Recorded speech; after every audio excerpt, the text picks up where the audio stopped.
Jujur aja, saya antusias banget karena hari ini kita bakal ngebedah satu topik yang secara harfiah lagi ngubah cara kita ngelihat dunia nyata. Kita bakal bahas persimpangan yang super rumit antara teknologi deepfake dan sistem hukum kita, meregulasi realitas sintetis. Coba bayangin deh, sebuah dunia di mana Anda nggak bisa lagi ngebuktiin atau sekedar percaya sama mata dan telinga Anda sendiri. Ngeri kan? Nah, itulah yang bakal kita kupas tuntas dari berbagai riset akademis dan data hukum terbaru. Jadi, pastikan Anda fokus karena materi kita kali ini padat banget dan pastinya krusial buat keamanan digital kita bareng-bareng. 96%. Ya, 96%. Angka yang tegas dan mungkin bikin Anda langsung mikir, wow, tunggu dulu. Jadi gini, berdasarkan survei yang dilakukan sama perusahaan riset Deeptrace di tahun 2019, 96% dari seluruh konten deepfake AI di internet itu adalah konten pornografi. Dan yang bikin jauh lebih merinding, hampir semuanya dibuat tanpa persetujuan dari orang yang wajahnya dipakai. Targetnya macam-macam, dari selebriti papan atas sampai masyarakat biasa kayak kita. Ini bukan sekedar tren iseng ya, ini adalah sebuah tren kekerasan berbasis online yang dampaknya benar-benar merusak. Fakta tadi langsung bawa kita ke satu pertanyaan yang sangat fundamental. Gimana sih caranya kita ngelawan kejahatan kalau buktinya aja udah palsu?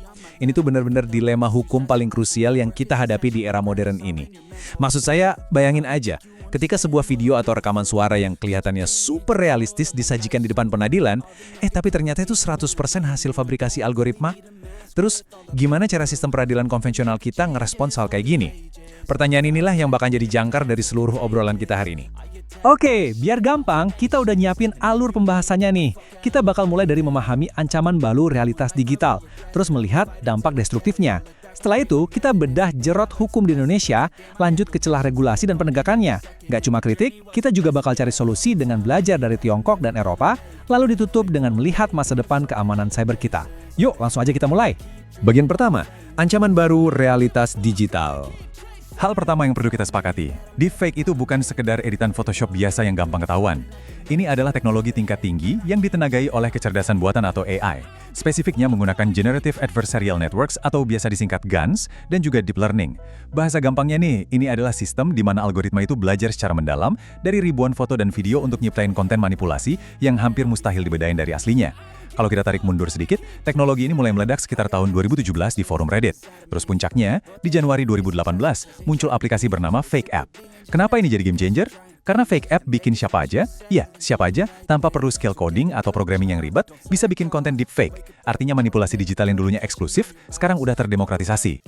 Masuk ke bagian kedua, dampak destruktif teknologi deepfake. Kalau kita ngomongin dampak destruktifnya, secara umum ada 3 ancaman utama di dunia nyata. Pertama, penipuan finansial. Penipu sekarang pakai deepfake buat niruin wajah atau suara pejabat, bahkan keluarga kita sendiri, buat minta transfer uang. Gila kan? Kedua, pencemaran nama baik atau hoax politik. Salah satu contoh nyata yang cukup disorot di literatur adalah video hoax Menteri Keuangan kita, Ibu Sri Mulyani, yang dinarasikan seolah-olah nyebut guru beban negara. Kita harus lihat ini secara netral ya, video semacam ini tuh disinformasi visual yang sangat berbahaya. Kenapa? Karena yang bisa memicu ketidakstabilan nasional secara instan kalau publik langsung percaya. Dan yang ketiga, ini yang paling masif kayak data di awal tadi, yaitu pornografi dan eksploitasi anak. Ini bukan cuma soal hukum, tapi ninggalin trauma psikologis yang sangat dalam buat korbannya. Karena bahayanya yang nyata, isu ini benar-benar lagi diteliti secara serius oleh para akademisi kita. Di berbagai riset soal pengaturan hukum pidana terhadap penyalahgunaan deepfake, khususnya dalam penyebaran konten pornografi, peneliti nemuin kalau kasus eksploitasi ini naiknya tajam banget di media sosial. Tapi sayangnya, disinilah letak masalahnya. Aparat hukum kita seringkali kesulitan buat ngejerat pelaku karena instrumen hukum yang dipakai saat ini masih terlalu umum, belum cukup tajam buat nembus lapisan kejahatan AI ini.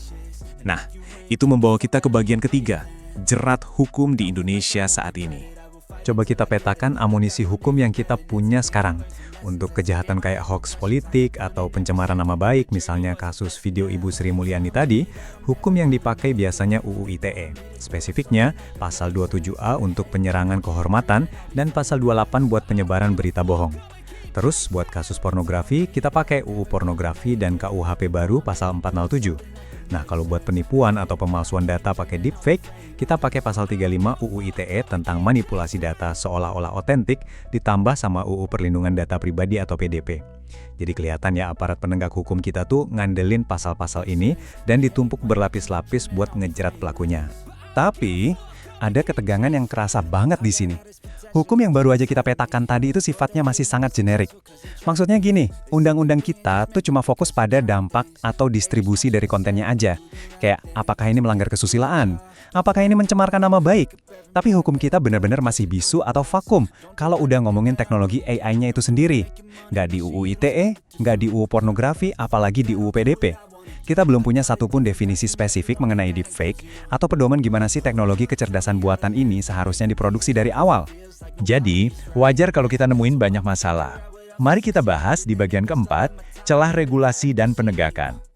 Situasi di lapangan ini, kalau boleh dibilang, ibarat mimpi buruk buat aparat penegak hukum kita. Sederhananya nih, bayangin polisi kita disuruh nangkep retasi bermodern yang super canggih, tapi alat yang dikasih cuma jaring ikan dari abad ke-20. Nggak nyambung kan? Riset dari Direktorat Tindak Pidana Siber Polda Kalimantan Tengah secara nyata ngegambarin kendala ini. Mereka itu kesusahan banget buat ngebuktiin keaslian bukti digital saking canggihnya AI sekarang. Belum lagi, pelakunya seringkali anonim dan beroperasinya lintas yurisdiksi, bahkan lintas negara. Ditambah lagi kenyataan pahitnya, fasilitas forensik digital dan keahlian buat ngedeteksi deepfake itu masih sangat terbatas, apalagi di kalangan aparat kita di daerah. Terus, solusinya apa dong? Yuk kita masuk ke bagian kelima, belajar dari Tiongkok dan Eropa. Perbandingan pendekatan hukum ini benar-benar ngebuka mata kita. Di Indonesia, pendekatan kita itu murni reaktif. Artinya, hukum kita baru bisa jalan setelah kejahatan deepfake itu kejadian dan udah jatuh korban. Nah, sebaliknya, Tiongkok menerapkan pendekatan preventif. Lewat aturan yang namanya Deep Synthesis Regulation yang disahkan tahun 2023, mereka milih buat mencekik potensi kejahatan ini langsung dari akarnya. Mereka mewajibkan setiap konten buatan AI wajib punya watermark atau tanda air yang nggak bisa dihapus. Dan nggak cuma itu, siapapun yang pakai layanan AI di sana wajib verifikasi pakai nama asli. Bahkan platform penyedia layanannya juga ikut dimintain pertanggungjawaban hukum kalau sampai ada konten ilegal yang lolos. Dan nggak cuma Tiongkok, Uni Eropa juga ngasih kita sebuah cetak biru yang sangat powerful lewat EU AI Act. Cara main mereka beda lagi nih. Mereka pakai pendekatan berbasis resiko atau risk-based approach. Jadi Uni Eropa ini mengkategorikan AI mulai dari resiko minimal, resiko tinggi, sampai yang dilarang keras. Nah, deepfake ini masuk ke dalam kategori yang wajib banget punya tingkat transparansi yang khusus. Filosofi di balik hukum mereka ini jelas banget. Mereka pengen mastiin semua perkembangan kecerdasan buatan itu harus human-centered, alias tetap berpusat pada keselamatan dan hak asasi manusia. Ini jelas sebuah kerangka regulasi yang elegan dan sangat terukur buat ditiru. Akhirnya kita sampai di bagian keenam, masa depan keamanan cyber. Oke, jadi poin utamanya apa? Buat ngatasin krisis regulasi ini, kita butuh 3 langkah strategis yang harus jalan barengan. Pertama dan yang paling mendesak, Indonesia harus segera menyusun Undang-Undang Kecerdasan Buatan atau UUE yang spesifik. Undang-undang ini harus bisa ngedefinisiin deepfake secara jelas dan ngatur batasan distribusinya, nggak cuma numpang di UU ITE doang. Kedua, sehebat apapun hukumnya, nggak bakal guna kalau nggak ada pisau analisis yang tajam. Jadi kita wajib memperkuat infrastruktur forensik digital dan ngasih pelatihan yang benar-benar mendalam buat kepolisian kita. Dan yang ketiga, ini buat kita semua, literasi digital. Kita harus melatih diri kita buat lebih kritis, gak gampang percaya sama visual atau audio yang lewat di timeline kita, dan mulai biasain prinsip sederhana, saring sebelum sharing. Sebagai penutup, saya mau ngajak Anda merenungkan satu pertanyaan ini. Siapkah regulasi kita menghadapi era algoritma ini? Pertanyaan ini bukan cuma PR buat pemerintah atau pembuat kebijakan loh, tapi buat kita semua. Identitas kita, suara kita, dan data pribadi kita sekarang lagi berenang bebas di lautan internet. Kedaulatan digital kita benar-benar bergantung pada seberapa cepat kita bisa adaptasi sama kenyataan baru ini. Terima kasih banyak udah ngikutin analisis mendalam kita kali ini. Tetaplah kritis, tetap waspada, dan sampai jumpa di pembahasan seru kita berikutnya. Damn, I had no questions, I had fun in every second, and the journey was a blessing, yeah. They tell me that I'm never gonna make it, they want me to do something that can make sense.